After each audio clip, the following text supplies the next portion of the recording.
Inirekomenda ni Senator Sherwin Gatchalian huwag ituloy ang planong i-livestream ang pagdinig ng Independent Commission for Infrastructure o ICI. Paliwanag ni Gatchalian na iiba ang aksyon ng tao kapag ang kanyang ginagawa at sinasabi ay napapanood ng milyong-milyong katao sa livestream. Balak sana ng ICI na gawing live sa social media ang pagdinig hinggil sa anomalya ng flood control projects.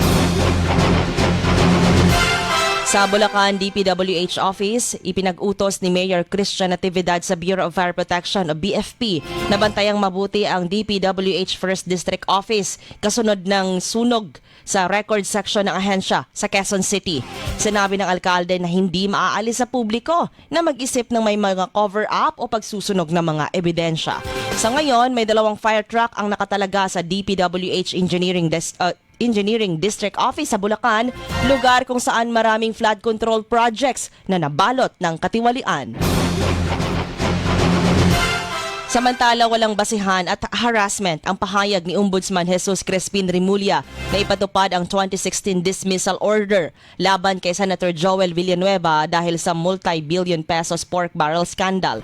Sinabi ito mismo ni Senator Villanueva at tinawag na political harassment ang ginagawa ni Remulla sa mga kaalyado ni dating Pangulong Duterte.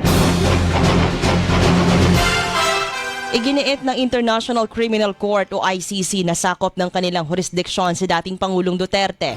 Nanindigan ng ICC na otorisado sila na ituloy ang kaso laban sa dating Pangulo dahil sa crimes against humanity.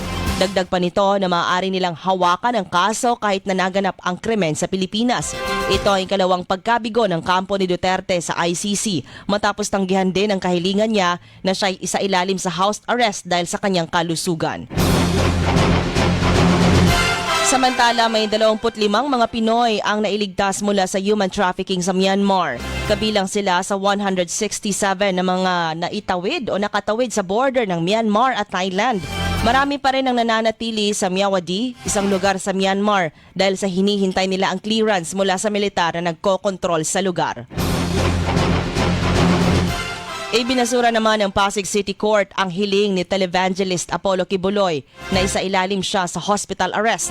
Ayon sa korte, may sapat ng medical personnel sa Pasig City Jail na nag-aasikaso sa kanyang kalusugan. Si Kibuloy ay nahaharap sa kasong qualified human trafficking dahil sa sexual abuse sa mga kabataan sa Kingdom of Jesus Christ sa Davao. Ang kaso niya ay non-bailable. Sa iba pang mga balita, makikipagtulungan ang minority kay Senate Pro Tempore Panfilo Lacson sakaling makabalik siya bilang chairman ng Blue Ribbon Committee. Tiniyak ito ni Senate Minority Leader Alan Peter Cayetano. Mahalagaan niya na susuportahan nila ang isang malinaw na direksyon at parehas na ground rules na ipaiiral ni Lacson sa investigasyon hinggil sa issue ng flood control projects.